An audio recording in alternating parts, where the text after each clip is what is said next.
"David, this table is for family. You can find a spot outside." My niece laughed as the others grinned.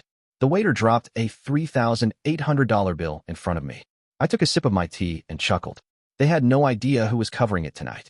I, 42M, never thought I'd be sitting in a five-star restaurant watching my own family humiliate me in front of strangers. But here I was, holding a lukewarm cup of tea while my niece's voice cut through the ambient chatter like a blade.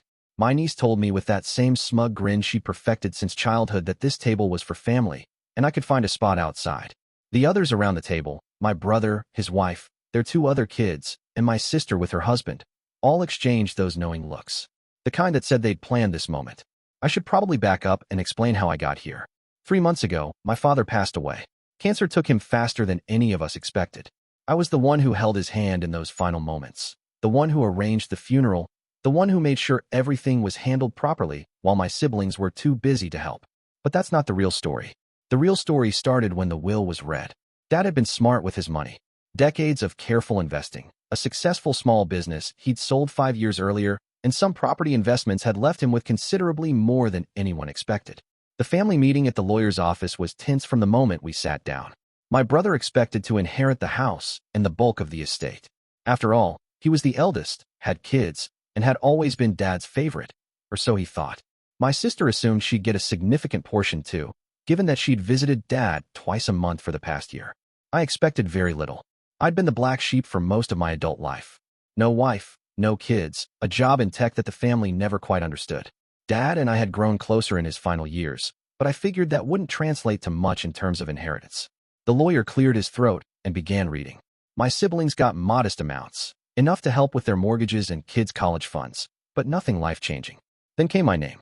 I inherited the house, the investment portfolio worth nearly $2 million, and controlling interest in 3 rental properties. The room went dead silent. My brother was the first to speak up, asking if there had been some mistake. The lawyer assured him there wasn't. Dad had been very specific about his wishes and had updated the will just 6 months before his death. My sister's face went white, then red. She wanted to know what I'd done to manipulate Dad. The accusation stung, but I stayed quiet. My brother joined in, suggesting I'd taken advantage of an elderly man's deteriorating mental state. That's when the lawyer produced a letter Dad had written, specifically anticipating this reaction. He'd left instructions for it to be read aloud if there were any disputes. The letter was brutal in its honesty. Dad explained that he'd watched his children carefully over the years. He'd seen who showed up when he was lonely, who remembered his birthday without being reminded, who called just to check in rather than asking for money. He'd seen who brought their kids around for genuine visits versus who dropped them off like he was free babysitting. Most importantly, he'd seen who stayed late into the night when he couldn't sleep, talking about life and memories and fears about dying. That person had been me. My siblings left the lawyer's office without saying goodbye. Over the following weeks, I tried reaching out. I called my brother to discuss how we might handle Dad's belongings together. He told me I could deal with it myself since I'd apparently earned everything. I texted my sister about having a family dinner to work through our grief together. She responded that there was nothing to work through as far as she was concerned. The final blow came when I found out they'd organized a family gathering, a celebration of Dad's life, and hadn't invited me. I learned about it through a social media post from my nephew, showing all of them at my brother's house, raising glasses in a toast. I realized then that this wasn't just about money. This was about them deciding I was no longer family. So I started planning. I kept my inheritance quiet, continuing to live modestly in my small apartment. When my siblings saw me, they assumed I was struggling financially, just getting by on whatever small amount Dad had left me. I encouraged this perception by mentioning concerns about work and making comments about having to budget carefully. Meanwhile, I was busy behind the scenes. I learned that my brother's company was struggling. He'd overextended himself on a commercial real estate deal that was falling through, and he was facing serious financial pressure. My sister's husband had lost his job 3 months earlier, and they were behind on their mortgage payments. Both families were planning something special for the holidays, a reunion dinner at an expensive restaurant downtown. They'd booked a private dining room at one of the city's most exclusive establishments, the kind of place where dinner for 8 people could easily run $4,000. I knew about their plans because my nephew had mentioned it to me during a brief encounter at the grocery store. He seemed genuinely confused about the family situation and suggested I should come too. I told him I probably couldn't afford it, and he looked uncomfortable, probably realizing his parents hadn't even considered inviting me. 2 weeks before the dinner, I called the restaurant. I spoke with the manager and explained that I wanted to cover the bill for my family's celebration, but I wanted it to be a surprise. I provided my credit card information and asked them to prepare for a group of 8, possibly 9 if I decided to join them. The manager was accommodating, mentioning that the final bill would likely be between $3,000 and $4,000 given the menu they'd pre-ordered. I told him that would be fine. Then I called my nephew back. I explained that I'd been thinking about what he'd said, and I wondered if there might be room for one more at their dinner. He seemed excited and said he'd check with his parents. My brother called me that evening. His tone was stiff, but he extended an invitation. He made it clear that I'd be responsible for my own bill and that this was a one-time attempt to move past our differences. I accepted graciously. The night of the dinner arrived. I dressed simply, khakis, a button-down shirt, nothing fancy. I arrived at the restaurant a few minutes after the scheduled time, knowing my family would already be seated. The hostess led me through the elegant dining room to their private space. The table was beautifully set, with 8 chairs occupied and 1 empty. My family looked up as I approached, their expressions ranging from surprise to uncomfortable. My brother gestured to the empty chair at the far end of the table, away from the main group. He mentioned that they'd saved a spot for me. I sat down and ordered tea while they continued their conversations. The atmosphere was strained, but they were clearly trying to maintain appearances. My sister asked politely about my work. My brother's wife made small talk about the weather, but I could feel the tension building. As the evening progressed, their true feelings became more apparent. Comments were made about family loyalty, about understanding one's place, about respecting the natural order of things. My niece, emboldened by wine and her parents' obvious disapproval of my presence, became increasingly bold. That's when she delivered the line about family and finding a spot outside. The table erupted in nervous laughter. My brother didn't correct her. My sister actually smiled. It was clear this wasn't a spontaneous moment of rudeness. It was the culmination of months of resentment. I sat quietly, sipping my tea, as they continued their celebration. They ordered expensive wines, premium steaks, lobster, desserts. They were clearly trying to show off, to demonstrate the kind of lifestyle I supposedly couldn't afford. As the evening wound down, I watched my brother's face grow increasingly tense. He kept glancing at his watch, probably calculating the mounting bill. My sister had stopped drinking and was looking similarly concerned. That's when the waiter approached with the bill. $3,847. He placed it directly in front of me, as per my earlier instructions. The table went silent. My niece's face went from smug to confused. My brother started to say something about the mistake, but I held up my hand. I took another sip of my tea and chuckled softly. I told them they had no idea who was covering it tonight. The confusion on their faces was beautiful. I pulled out my phone and showed them a screenshot of my bank account balance. $2.3 million. My sister's mouth fell open. My brother's face went pale. I explained, very calmly, that I'd inherited significantly more than they'd assumed. I mentioned that I'd been living modestly by choice, not necessity. I told them about the houses I now owned, the investment portfolio, the financial security Dad had provided me. Then I explained why I was telling them this. I said I'd spent months watching them exclude me from family events, listening to them make comments about my supposed financial struggles, observing them treat me like a charity case they were too proud to acknowledge. I mentioned that I'd originally planned to share Dad's legacy with them, despite the will's specific terms. I'd thought about family trips we could take together, helping with their mortgages, contributing to my nephew's and niece's college funds. But their behavior had shown me exactly why Dad had made the choices he did. I stood up and pulled out my wallet, placing a $50 tip on the table for the excellent service. I told them I hoped they'd enjoyed their family dinner, and I walked out. Update 1. The fallout was immediate and dramatic. My brother called me the next morning, demanding to know if what I'd said was true. When I confirmed it, he launched into a tirade about family responsibility and Dad's true intentions.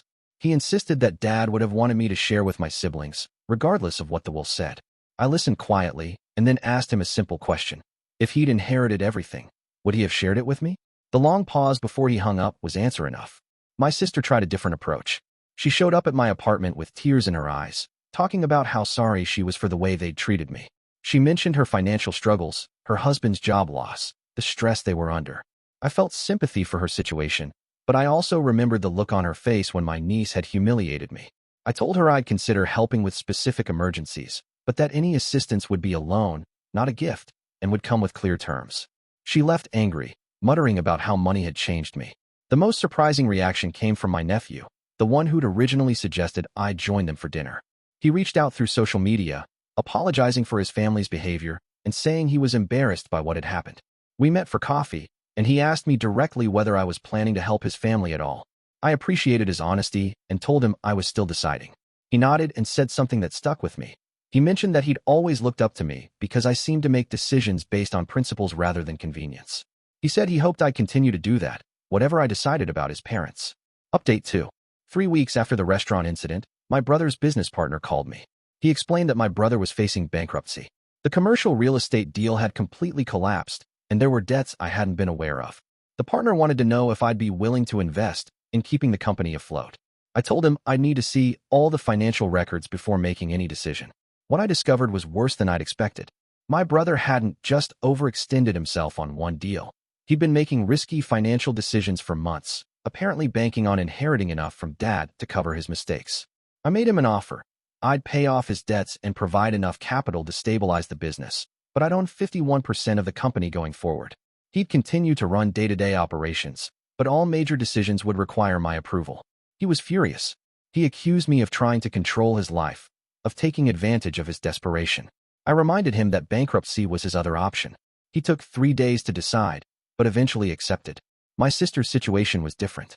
Her husband had found a new job, but they were still struggling with their mortgage arrears. I offered to pay the back payments and give them a fresh start, but with one condition. They had to attend family counseling sessions to address the underlying issues that had led to the restaurant incident. She refused, saying she wasn't the one with problems. I wished her luck and told her the offer would remain open if she changed her mind. Update 3. 6 months later, the family dynamics had shifted completely. My brother's company was thriving under more conservative management. He'd initially resented my oversight, but as the business stabilized and began growing again, his attitude softened. We'd started having regular business meetings that gradually became more personal conversations. During one of these talks, he admitted that he'd been jealous of my relationship with Dad in those final years. He said he'd always felt like he had to be the responsible one, the provider, the one everyone could count on. When Dad chose me as his primary beneficiary, it felt like a rejection of everything he'd sacrificed. I told him I understood that feeling, but I also explained how lonely those late nights with Dad had been. I'd sat with him during his worst moments of pain and fear, held conversations about death and regret that no one should have to have. The inheritance hadn't been a reward, it had been a responsibility. My sister eventually swallowed her pride and accepted the counseling condition. The sessions were difficult, forcing all of us to confront years of accumulated resentments and misunderstandings. During one particularly intense session, she broke down and admitted that she'd always felt like the middle child who never quite fit in. She'd built up elaborate narratives about family favoritism to explain her own feelings of inadequacy. The counselor helped us understand that Dad's final decisions had triggered everyone's deepest insecurities about love, worth, and belonging. My niece, the one who'd made the comment at the restaurant, wrote me a letter apologizing for her behavior.